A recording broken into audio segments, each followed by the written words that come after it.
সবাই অবগত আছেন যে আমি বৈষম্য বিরোধী ছাত্র আন্দোলন জামালপুর জেলা শাখার আহ্বায়ক এবং আন্দোলন সময় যে কমিটিটি দেওয়া ছিল সেখানেও আমি 1 নম্বর দায়িত্ব পালন করছি।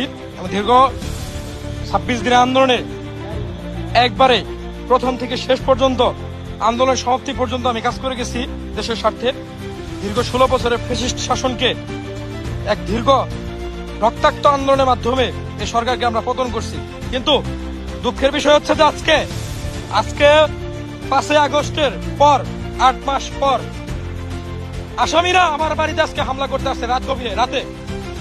এখানে নৌকা প্রার্থী নৌকা প্রার্থী বিদ্যুতের বাবা এবং বিদ্যুতের আরো চাচা যেটা আছে এবং কি তার চাচা ভাই আছে, এরা সবাই আমার বাড়িতে আজকে হামলা করতে আসছে। সমন্বয় করে লাশ খুঁজে করে লাশ রাখবে না, খুন করবে।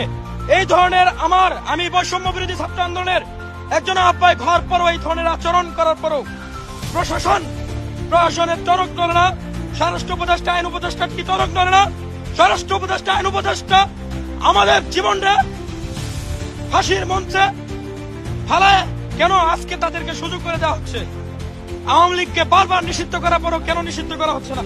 আজকে আমার বাড়িতে হামলা করার জন্য চক্রান্ত চালাইছে। আজকে হামলা করার জন্য পুরোপুরি প্ল্যান ছিল, পরবর্তীতে হামলা চালাইতে পারে নাই। তারা একময় আত্মগোপনে থাকে বিভিন্ন ভাবে হুমকি দিচ্ছে, আমাদের রাখবে না, আমাদের এলাকায় থাকতে দিবে না। কত বড় সাহস এই আওয়ামী লীগের দূষররা এখনো পর্যন্ত আমাদের উপর হামলা চালাইতে আসে। সমন্বয়গিরি রাখবে না, আমার বাবা মার উপরে হামলা চালাইতে আসে। আমার বাবা মা গ্রামে থাকে, আমার জীবন সংকটাপন্ন, আমার পরিবার সংকটাপন্ন। শুধুমাত্র একটা কথাই বলতে চাই, এই নৌকার প্রার্থী বিদ্যুতের কেন গ্রেপ্তার করা হচ্ছে না? কত টাকা লেনদেন করছে পুলিশ, কত টাকা লেনদেন করছে সরকার, তার জবাব দিতে হবে। কেন আওয়ামী লীগের আসামিদের গ্রেপ্তার করা হইতেছে না? কত টাকা লেনদেন করছে তার জবাব দিতে হবে।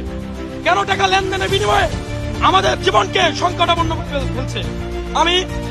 আমি নাগরিক পার্টির আহ্বায়ক নাহিদ ইসলামকে বলবো, আপনার এই নমনীয়তা আমাদের জীবন আজকে কবরের দিকে ধাবিত হচ্ছে। আমি আইন উপদেষ্টা আসিফ নজরুল স্যারকে বলবো, আপনি বারবার সুযোগ দিচ্ছেন এই আসামিদের। আপনি সুযোগ না দিলে, আপনি বিচার আওতায় না আসার কারণে আজকে আমার বাড়িতে হামলা চালানোর দুঃসাহস দেখায়। আমি স্বরাষ্ট্র উপদেষ্টাকে বলবো, আপনার পুলিশ প্রশাসন, আপনার প্রশাসন কি করে আপনার প্রশাসন আমার নিরাপত্তা দিতে ব্যর্থ, জনগণের নিরাপত্তা দিতে ব্যর্থ। আজকে জনগণের নিরাপত্তা দিতে ব্যর্থ হচ্ছে। আমি বৈষম্য বিরোধী ছাত্র আন্দোলনের জামালপুর জেলার সর্বোচ্চ পদে থাকা সত্ত্বেও আমার বাড়িতে যদি হামলা চালানো হয়, পুলিশ প্রশাসনকে জানানোর পরেও যদি তাদের টনক না নড়ে, তাহলে এই স্বাধীনতার কোনো দরকার নাই।